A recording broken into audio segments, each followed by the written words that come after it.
Hey everyone, this is Kelly. I wanted to give y'all an update on my trolling motor mount on my Diablo Amigo. I finally had a chance to take it to the coast yesterday. Today is August 23rd. I took it out yesterday, Saturday. While we were out there, we got hit by a storm that came in with some pretty serious winds rolling in, and it sucked, just to say the least. So going back in across the ship channel from open water in South Bay was yucky. Even the trolling motor didn't really help that much. I mean, I know it did help because just paddling, I don't know where I would have been blown to, but it did help me get across the ship channel, although we still almost got blown into rocks.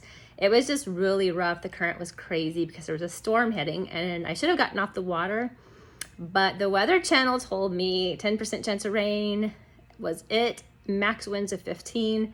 Clearly they lied. I guess I can't use that app anymore, or at least reliably. But anyways, I didn't think the storm was going to be that windy or that bad. But the trolling motor did the job, gas cross. And I'm going to show y'all that it did not leak either. I got to flip the camera around though.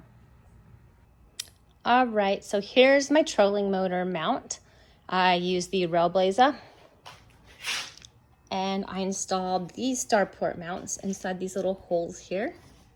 The one thing I was super careful to do is to use C-grade silicone inside the rivet, outside, and all around the edges. I silicone the crud out of everything. So yesterday when I took this out with my motor mounted right here, it actually did really well. I just wish it set up a little higher. Being in that hole puts it a few inches lower than it would be if you're on your gear track. This sets it up at the right height. You catch a lot of water here because it's hitting and splashing into your kayak is the only bad thing. But overall, I do like it being there. I like that it's not in the way of your crate.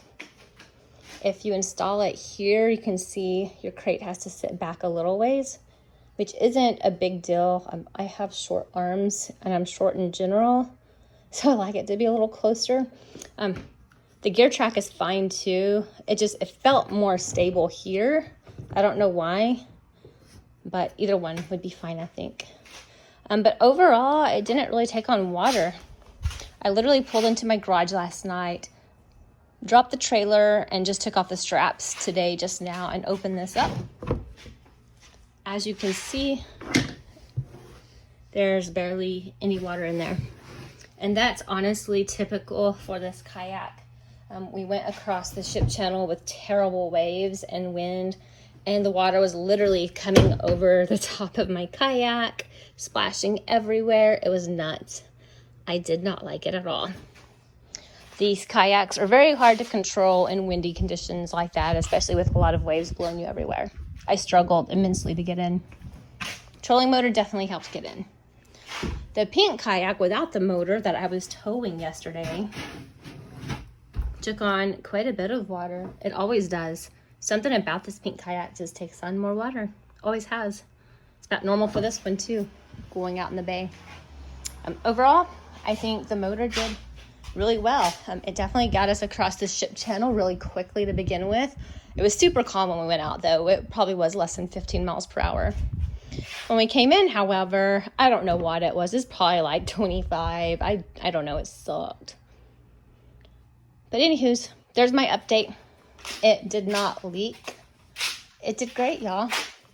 And I have a trolling motor in my kayak. And now I want a boat. Later.